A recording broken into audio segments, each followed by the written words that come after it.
Kita beralih ke persoalan lain pemirsa, meski mendapat tekanan dari pemerintah, Bank Indonesia masih sulit untuk menurunkan tingkat suku bunga acuan di bulan ini. Tingginya ketidakpastian di ekonomi global membuat Bank Sentral harus mengantisipasi terjadinya pelarian modal.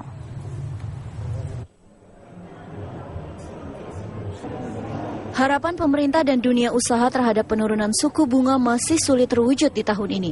Meski kondisi makroekonomi dari dalam negeri sudah menunjukkan perbaikan, gejolak dari pasar global harus tetap diwaspadai.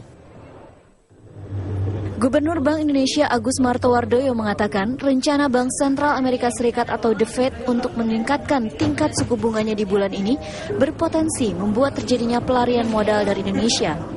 Indikasi pelarian modal atau capital reversal ini terlihat dari minimnya dana masuk ke Indonesia.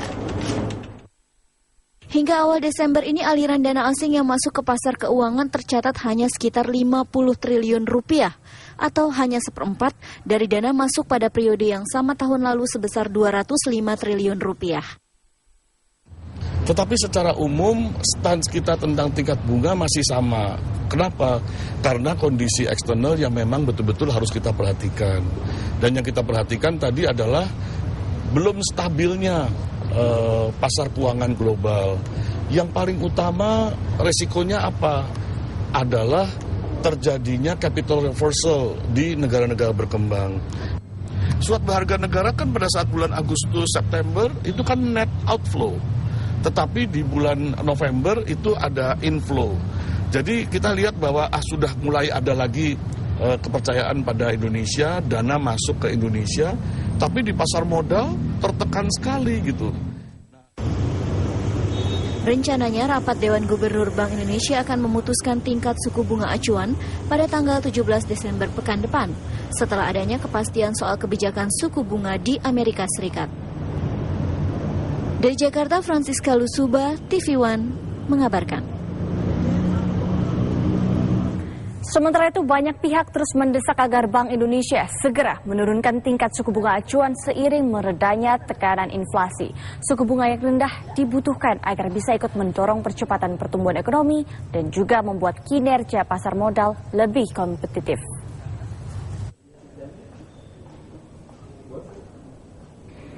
Menurut penilaian Direktur Utama Bursa Efek Indonesia Tito Sulistyo, Bank Indonesia sebenarnya memiliki ruang untuk menurunkan suku bunga acuan BI Rate.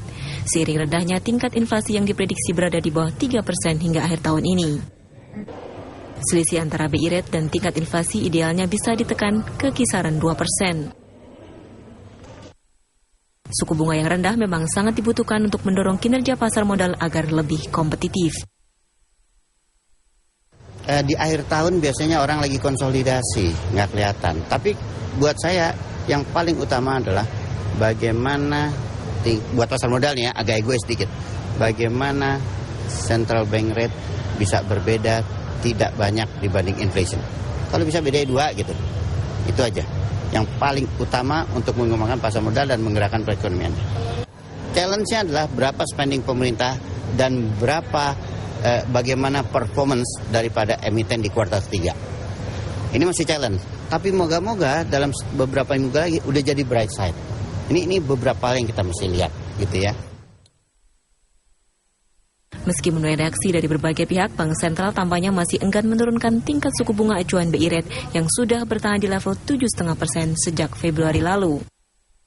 Padahal agar terjadi akselerasi lebih cepat pada perekonomian domestik, Bank Indonesia perlu mempertimbangkan untuk segera menurunkan suku bunga. Dari Jakarta, Wahyu Jaju, TV One mengabarkan.